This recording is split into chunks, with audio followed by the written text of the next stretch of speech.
Pour mener à bien ses missions de service public, la Fédération des chasseurs a identifié 5 enjeux pour la chasse en Eure-et-Loir.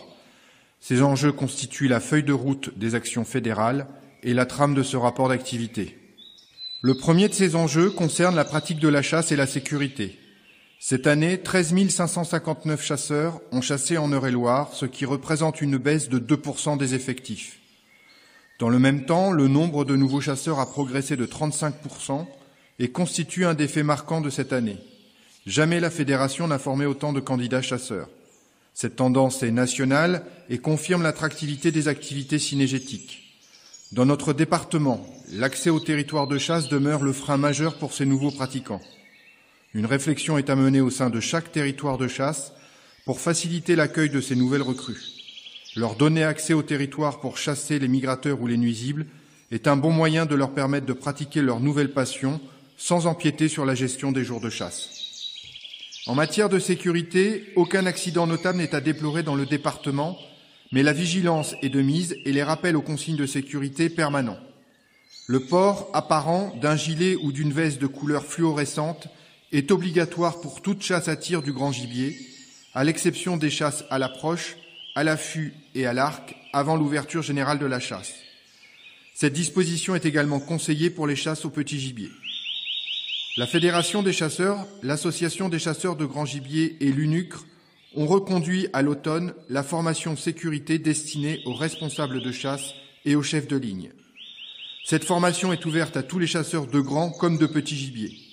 Elle permet de sensibiliser les organisateurs de chasse sur leurs responsabilités, leurs devoirs et leurs obligations. Un registre de battus reprenant l'ensemble des consignes de sécurité a été rédigé et est à la disposition des chasseurs. La Fédération tient à remercier les agents de l'ONCFS pour le travail accompli en matière de contrôle de la sécurité à la chasse.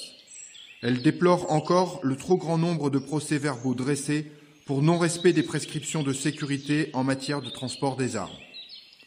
Le contrôle de la chasse à l'arratan doit être maintenu car, outre l'absence d'éthique de cette pratique de chasse, les risques d'accident sont réels. La sécurité à la chasse est l'affaire de tous et la priorité de la Fédération. Le deuxième enjeu du schéma concerne la gestion du grand gibier et l'équilibre agro-sylvo-cynégétique. Cet enjeu comprend 2 volets, la gestion et la prévention des dégâts et la gestion des espèces de la grande faune. Commençons par la gestion et la prévention des dégâts. Avec 764 hectares de détruits, la surface impactée par les dégâts de grand gibier a battu tous les records. Cette progression est due au doublement des dégâts de sangliers.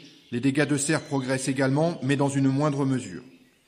Cette augmentation des dégâts de grand gibier a une conséquence directe sur le compte dégâts. Cette situation préoccupante oblige à rechercher de nouveaux moyens de financement et une réflexion est actuellement menée sur la mise en place d'une contribution territoriale. Une vigilance particulière est nécessaire pour endiguer cet accroissement des dégâts. La Fédération a demandé à tous les territoires de chasser le sanglier sans aucune consigne de tir.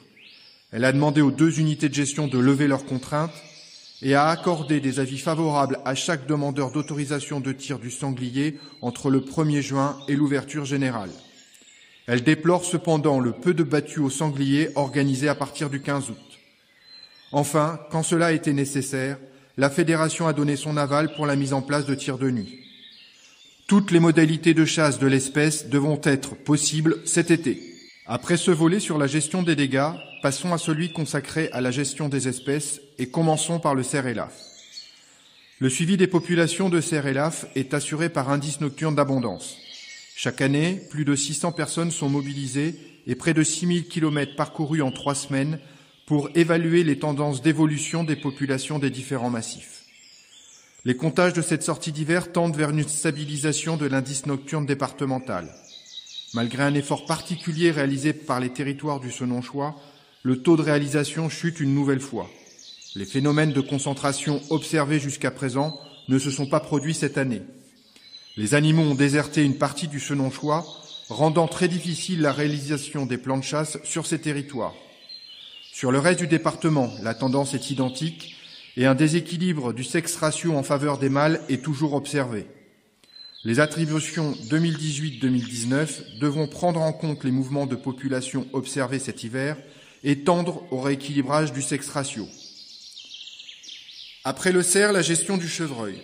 Présent sur l'ensemble du département, le chevreuil est le grand gibier le plus chassé, avec 6291 chevreuils prélevés pour la saison de chasse 2017-2018.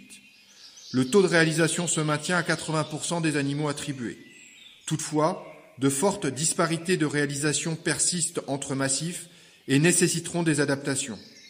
La gestion de l'espèce par variation des indices de changement écologique permet à la fédération d'estimer l'état de la population vis-à-vis de son milieu.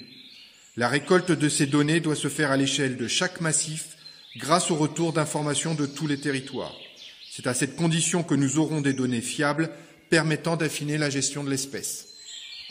Le sanglier est la dernière espèce de grand gibier présente en Eure-et-Loir.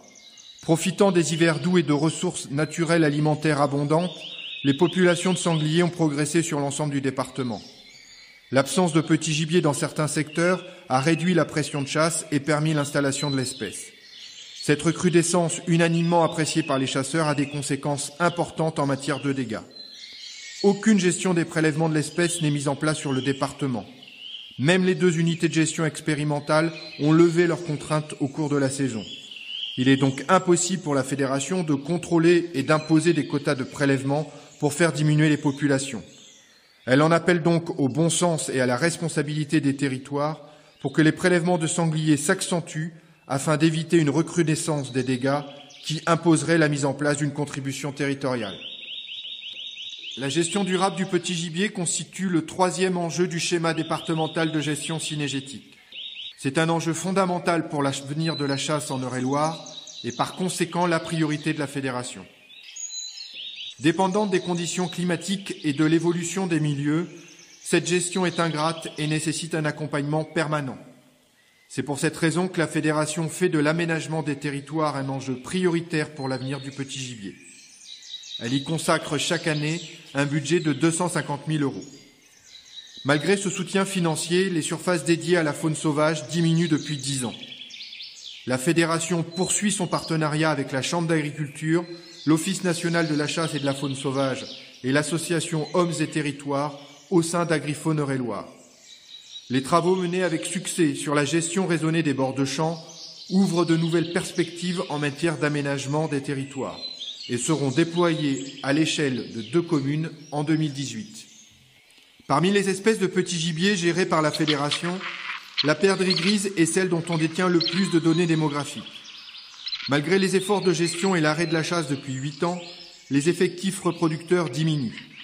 Les conditions climatiques du printemps 2017 laissaient espérer une bonne reproduction. Avec un indice de reproduction de moins de 3 jeunes par poule de printemps, la reproduction a certes été meilleure, mais les conditions de renouvellement des populations demeurent faibles. Les retours de comptage de ce printemps se soldent par une légère progression de la densité moyenne de population à 3 couples aux 100 hectares. Dans ce contexte de déclin, la fédération a mis en place il y a maintenant 4 ans le Conservatoire des souches naturelles de perdrix. Ce conservatoire a la double ambition de permettre le sauvetage des nids détruits au cours des travaux agricoles et de repeupler avec les oiseaux issus de ces nids les territoires les plus démunis. En 2017, la fédération a lancé un vaste programme de repeuplement sur 228 territoires signataires du protocole de renforcement. 17 500 oiseaux ont été réintroduits sur près de 60 000 hectares. Ces opérations représentent un investissement annuel de 100 000 € financé par décision de l'Assemblée générale sur les réserves fédérales. La fédération remercie les territoires pour leur engagement, ainsi que les 5 éleveurs qui élèvent les perdreaux dans le respect des conditions d'élevage exigées par la fédération. Sur ces territoires, la densité de couples aux 100 hectares a doublé. Tous les espoirs sont permis et reposent maintenant sur le printemps et l'été à venir. Après la perdrix, le faisan commun. Le faisan commun est présent à l'état naturel sur 176 000 hectares du département. L'année 2017 aura été favorable à la reproduction de l'espèce, avec un indice supérieur à 5 jeunes par poule. Cela a permis l'attribution de plus de 9 000 faisans. Cependant, les capacités de renouvellement des populations ayant été fortement impactées ces 3 dernières années, les unités de gestion ont été prudentes et n'ont réalisé que 55% de leur quota.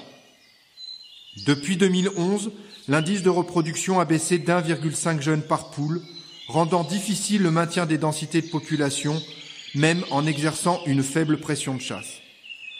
C'est ce qui a conduit 14 unités de gestion à renforcer leur population en lâchant 4000 faisans d'eau issus du conservatoire de l'ONCFS. En contrepartie, elles se sont engagées à ne pas tirer les poules faisanes. Les comptages de printemps ont tout juste débuté. Il est trop tôt pour avoir une tendance fiable de l'évolution du nombre de coqs chanteurs. La Fédération espère que les conditions climatiques du printemps et de l'été permettront une bonne reproduction et favoriseront le développement de ces populations naturelles. Troisième espèce emblématique de petit gibier, le lièvre d'Europe est géré depuis 6 ans par un plan de gestion. Cette gestion s'appuie sur la mise en place d'indices kilométriques d'abondance sur l'ensemble des communes du département. La mise en place de ce suivi nécessite l'implication de nombreux bénévoles. 54 circuits représentant près de 2000 km sont prospectés 2 à 3 fois sur les mois de janvier et février. L'indice moyen départemental est stable à plus de 10 lièvres au kilomètre, avec de fortes variabilités entre unités de gestion. Certaines voient leurs efforts de gestion récompensés avec de belles progressions de population, alors que les derniers gros noyaux de population continuent de baisser de l'ordre de 15%. Les baisses de population peuvent s'expliquer de plusieurs manières. Tout d'abord, la part de la prédation semble largement sous-estimée et l'indice nocturne du renard tend à le prouver avec une nette tendance à la progression. Des problèmes sanitaires peuvent également expliquer ces baisses ponctuelles. L'analyse des cadavres effectuée par le laboratoire d'Alençon a permis d'identifier sur le département l'ensemble des pathologies touchant l'espèce. Une vigilance sanitaire est par conséquent nécessaire. Enfin, les travaux agricoles au moment de la moisson font également partie des causes de mortalité constatées. Les populations de lièvres semblent se stabiliser après plusieurs années de baisse notable. Espérons que le printemps et l'été seront favorables à la survie des jeunes levreaux. Pour terminer ce tour d'horizon de la gestion des espèces de petits gibiers, quelques nouvelles de la bécasse des bois. 3888 chasseurs ont chassé l'espèce l'an dernier et 1207 d'entre eux ont prélevé 3446 bécasses, dont 1617 en Eure-et-Loir. L'essentiel des prélèvements de bécasse des bois a lieu sur les mois de novembre et décembre, avec un pic de prélèvement au cours de la deuxième quinzaine de novembre. Les prélèvements de bécasses sont en nette progression sur 2016-2017, après une année 2015-2016 très défavorable pour l'espèce. Pour 2017-2018, l'ensemble des carnets de prélèvements n'ont pas encore été retournés à la Fédération, mais les prélèvements déclarés par les territoires sont de l'ordre de ceux de l'an dernier, avec plus de 1600 bécasses de prélevées dans le département. Le développement du petit gibier est étroitement lié au 4e enjeu du schéma départemental de gestion cynégétique qui concerne la lutte contre la prédation et la déprédation. En Eure-et-Loir sont classés nuisibles le renard, la fouine, le corbeau-freux, la corneille noire, le lapin de Garenne, le pigeon ramier et le sanglier. Concernant le renard, les indices kilométriques effectués en même temps que ceux du lièvre sont en nette augmentation depuis 6 ans, confirmant bien l'accroissement constaté de la population vulpine. Les prélèvements sur l'espèce progressent de 15%, avec plus de 2300 renards prélevés par la chasse. Concernant les autres espèces classées nuisibles, les prélèvements effectués par la chasse progressent de la même manière. Outre ces données de suivi de population, il faut aussi recueillir suffisamment de déclarations de dommages afin que l'impact de ces espèces puisse justifier de leur classement.